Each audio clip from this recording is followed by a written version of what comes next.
Hi, so in this video we are going to see how to solve the problems of two jobs on M machines in sequencing model. Okay, the question is a machine shop has 5 machines A, B, C, D and E. Two jobs must be processed through each of these machines.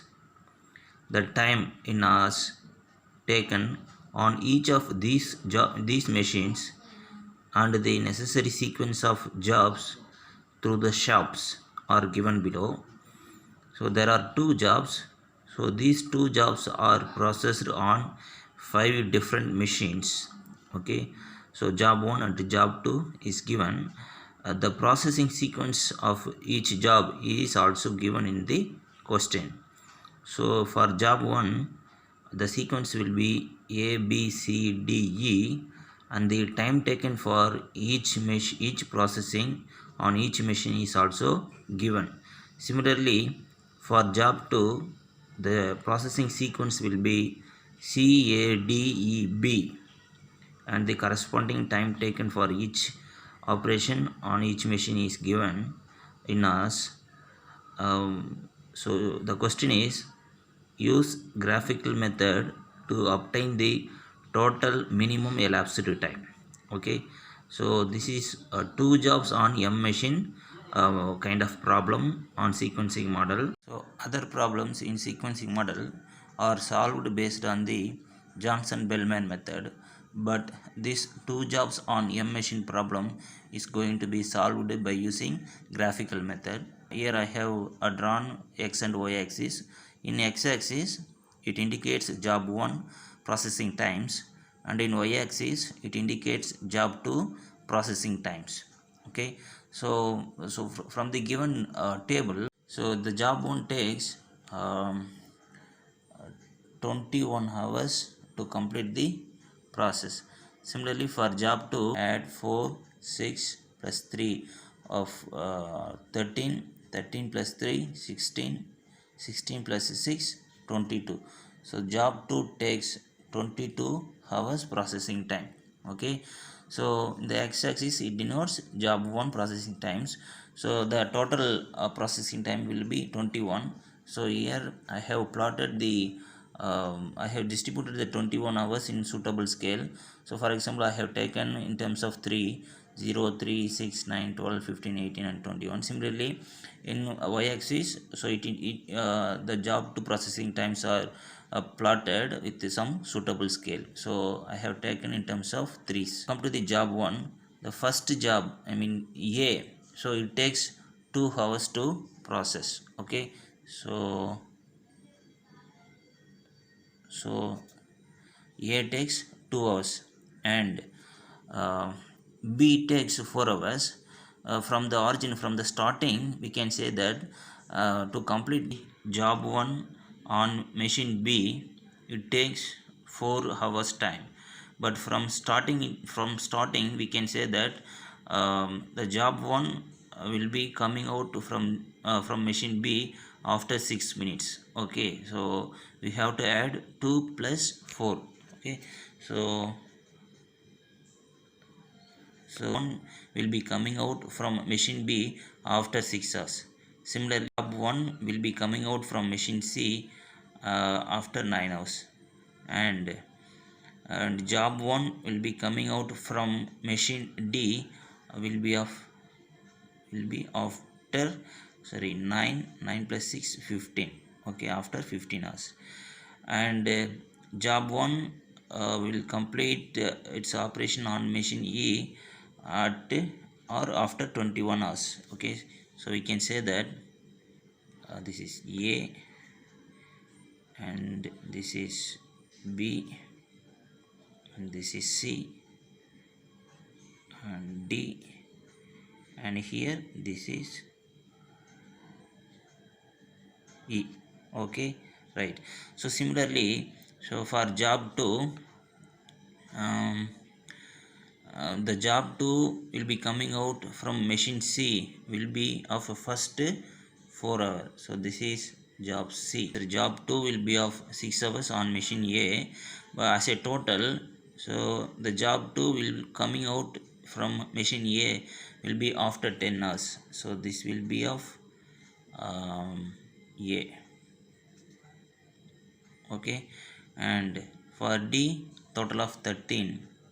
So this is D, and for E, so 13 plus this is 16. So this will be of E. And for job 2 on machine B, so it comes out from machine B after 22 hours. So this is B. Okay, so this is how we have to mark the processing times on X and Y axis. Okay, now we are going to draw horizontal as well as vertical lines from each processing times. Okay, wait. Okay, so make a grid like this from each machine on X and Y axis. Okay, so listen, the processing time of on machine A for job 1 is 2 hours. Similarly, the processing time on machine A for job 2 is from here to here, that means 6 hours. So both will coincide here. So highlight this common area.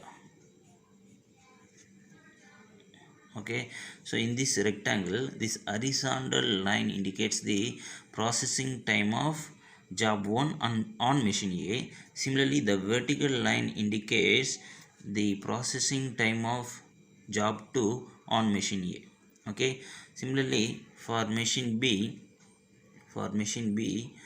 this is the processing time, and on job 1, and processing time of job 2 on machine B will be here, and from E to B, so from here to here, so the common area will be this one.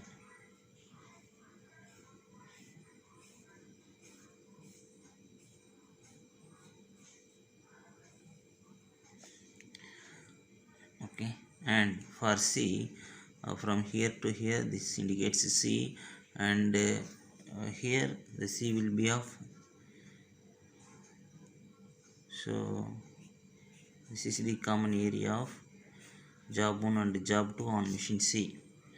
Similarly for machine D, from C to D, similarly here the D will be from A to D. The next operation after A is D on job 2, for job 2. So C to D on job 1. Similarly here this is A to D, and this is the common area. So highlight this area, and last one is D to E. This is the x-axis, and the y-axis D to E will be here. So the common area is this rectangle. Okay, so this is how we have to highlight the common area with the shaded marks or some coloring. Okay, now so we have to proceed the problem with three type of lines. One is 45-degree inclined line, second one is vertical line, and the third one is horizontal line. Okay, so now draw a line 45-degree inclined line from the origin. So continue the line until the line touches any one of the shaded rectangle. Okay, so I have drawn a 45-degree inclined line, this indicated in the pen. So it goes up to this. So if I extend beyond this, it will hit the rectangle, or it will touch the rectangle. So I have stopped up to here. So now there are two ways, or two possibles. Means now I am going to extend this line up to the rectangle. Okay, now the line is touched the rectangle. So now I can move in the horizontal direction, or I can move in the vertical direction, but I should not cross the rectangle, shaded rectangle. Okay, so if I move in the horizontal direction, the job 1 will be on processing, but the job 2 will be on ideal condition. Okay, so the horizontal line indicates the ideal time of the job 2. Similarly, the vertical line indicates the ideal time of job 1. Our main aim is to minimize the job ideal time. Okay, but if I draw in the horizontal manner, the ideal time will be more. Okay, but if I draw in the vertical direction, the ideal time will be less. Okay, so I am going to proceed with the vertical line. Okay, so I have drawn the vertical line. Now again I have to draw the 45-degree inclined line. Okay, from this point. Now I have drawn the another one inclined line from this point, so it will reach the maximum or the final processing of job 2.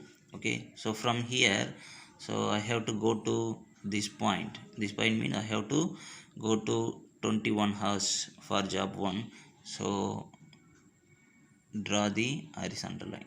So this is the job processing time. Here the job processing time ends, and similarly the job processing starts here. Okay, so this point indicates 21 comma 20. At this time the process will be ends for both the jobs on 5 different machines. Okay, so now we have to calculate the processing time and the ideal time. So this point indicates 9 comma 9. Okay, so from here to here the job 1 will be an ideal. Job 1 ideal. From here to here the job 1 will be ideal condition, and from here to here the job 2 will be in ideal condition, and this point indicates 18 comma 22. This point indicates 18 comma 22. Okay, so now we have to calculate the timings for job 1. So from here to here the job 1 takes 9 hours. Okay, this is the processing time, and again from here to here, so the ideal time of job 1 is the ideal time of job 1 is 4 hours. So from the graph we can infer that, so this is 4 hours. So similarly for ideal time of job 2 will be of 3 hours. Okay, so we can say that total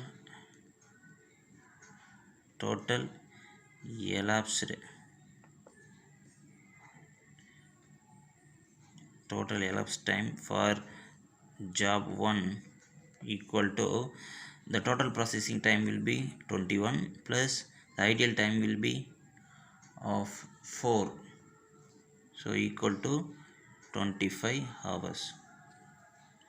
Okay, so similarly the total elapsed time for job 2 equal to total processing time will be 22 hours plus ideal time will be 3, equal to again this is also 25 hours. Okay, so totally the to process job 1 and job 2 on 5 different machines based on the given sequence, it takes total of 50 hours to complete it. Okay, so this is how we have to solve the sequencing model problem with the condition of 2 jobs on M machines. Thank you.